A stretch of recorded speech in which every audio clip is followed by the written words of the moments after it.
In today's video, we will try to learn how to shut a company and how to delete a company. For this, we will go with educational mode. First of all, we will select the company which we want to shut or delete. For that, press F3, then select company. Here, I can see the companies I already created. I want to delete this DEF Limited. So I will select this. Again press F3, go alter company, select DEF Limited, then press Alt D. Here press enter again. The company is deleted.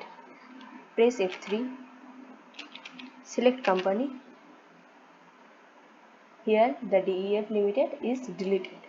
Now I want to shut the XYZ company.